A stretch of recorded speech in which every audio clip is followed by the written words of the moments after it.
Hello everybody, I've got me another fantastic antique store find. This is a little beauty, a little gem right here. Oh, it is so delightful.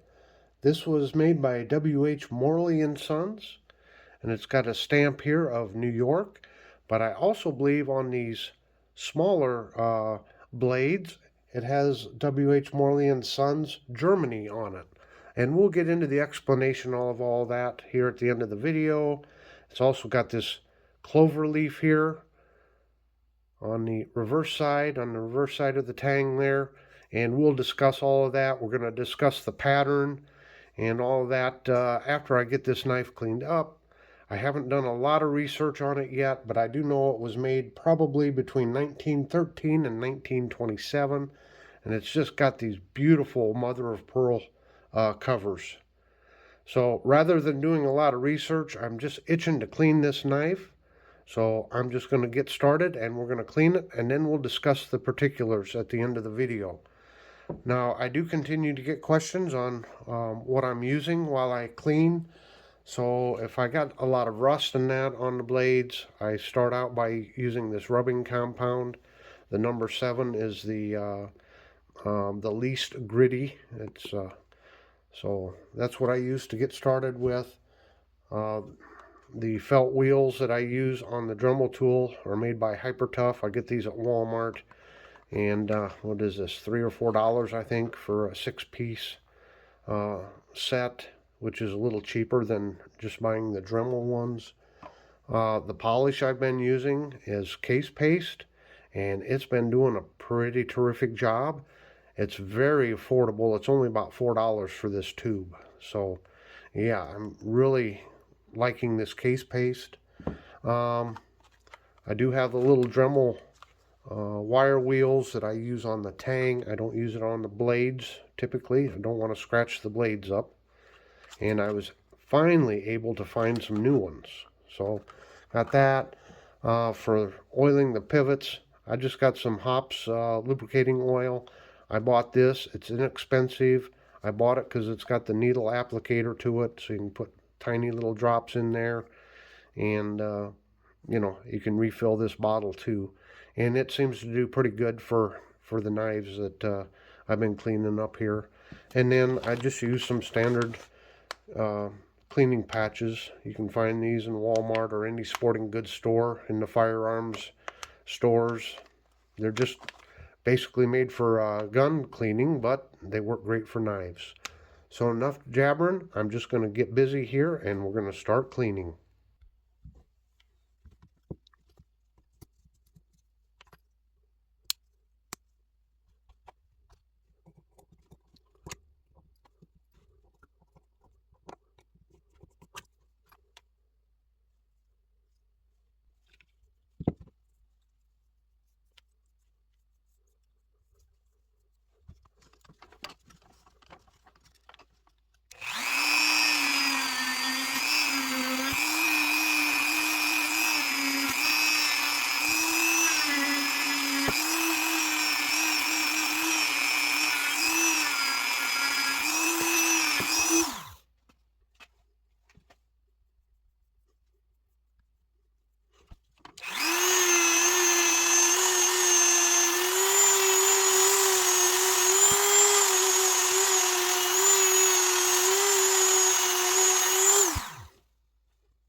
Okay, everybody, you can kind of get the idea here. This is going to take me quite a while.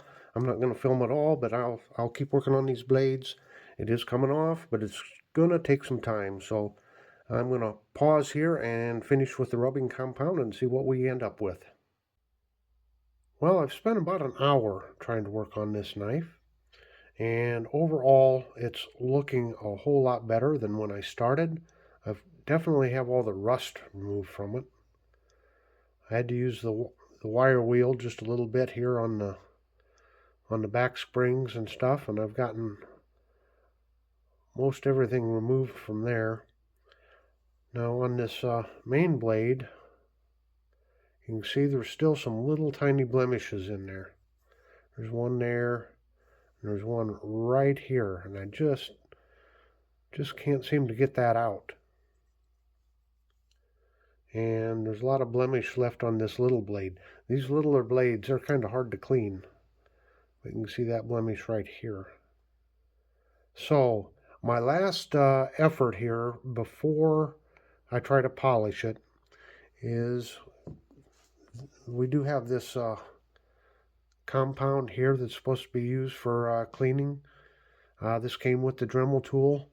As a last resort, I'm going to try to do this and see if I can't get them blemishes out. If I can't, I'm going to go ahead and just polish the knife because until I get a better buffing wheel, like a full-size buffing wheel or something like that, I don't know if I'll get those blemishes out. But the positive is we've gotten rid of all the rust. So let's give this a try.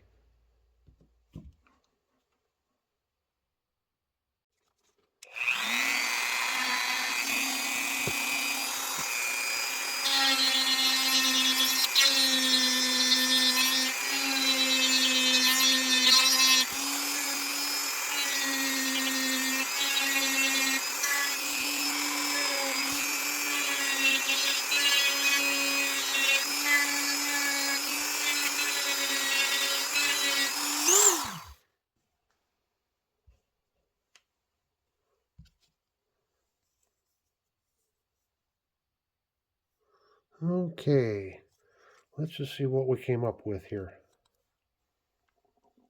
Oh, just stabbed myself. Ooh, gotta be careful.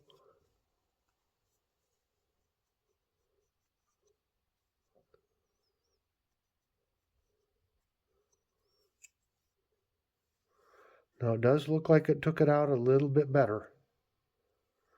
So this video is already going to be long, so I'm going to just finish this up off camera and see if I can't finish getting those blemishes out. I spent about, I don't know, 10 minutes maybe going over it with that other polishing compound. It did seem to clean it up just a little bit better. Now there are some spots and some blemishes that just really don't want to seem to come out, but look at the back springs there. They're looking so much better. So much better. And for whatever reason, this blemish on this tang stamp on the little one here, I just can't seem to get it to come out, even with the wire wheel. So I don't know what's going on there, but okay, my next step is I'm going to just try to hand polish it with this case paste, and we'll see what happens when I'm done with that. I got to tell you, there's something relaxing about sitting and hand polishing. I like the hand polish, then I can sit down in front of my computer and watch another great knife video while I'm doing it. I think it turned out pretty good. Pretty good. I'm really happy so far, especially when you take a look of what it looked like before I got started. But I'm not finished yet. A great viewer by the name of Gizmo gave me the suggestion of soaking it in mineral oil for maybe 24 hours or so, and that mineral oil will soak into all the little crevices and little spots here and there, and does a very good job of lubricating everything really good. So that's what we're going to do. I just went and bought myself some mineral oil. There it is. So let's just pour it in there. There we go. Now we're going to let it sit and soak for probably 24 hours, and we'll see what happens after a nice mineral oil bath. It's been a long process with this knife, but I'll tell you what, I soaked it in that mineral oil, and we're going to look at this. I think it came out really, really nice. You can see it's still a little bit of gunk seeping out of there. After soaking it, I wiped it all down, cleaned out the knife channels down inside the frame some more, got a little more gunk there. And you can see here some of the gunky stuff I still got out of it. That's after I've did all that prior cleaning. So I'm starting to think that, hey, this mineral oil bath is the way to go. Really makes this knife look nice. The blades are opening and closing well. Nice snap. This blade actually has a half stop. And the nail nick's kind of hard to find on this main blade because it's way up here. There we go. See that blade? This really came out nice. Really came out nice. So adding mineral oil bath is going to be part of my cleaning process from now on. But now let's just get to this knife. These mother of pearl covers are just absolutely gorgeous. These are the best I have ever seen. And I don't know if the camera will pick it up, but you get all kinds of different pink and blue hues to it. They're just gorgeous done. Now, W.H. Morley and Sons, again, they were in business from about 1913 to 1927. So this knife is either getting close to 100 years old or is over 100 years old. So it's in very good shape. This has a shield in it, and it's funny because it's like they epoxied over or put the mother of pearl covering over the shield. It almost looks like not a typical steel shield on there. It's like, I don't know, lack of a better term, tinfoil type, like a sticker almost. The bolsters on this knife are called tip bolsters because they're just on the tips and there's no pins going through them. So they're called a tip bolster. This type of knife, the best I've narrowed it down, it is a Whittler. And a Whittler is a knife with one main blade on one end and then two blades that come out the back. And the main blade utilizes both springs. So you can see it's up there. Over on the other side, it's lifted up too. So this main blade is utilizing both of those back springs. And then the other blades on the other end utilize just one spring each.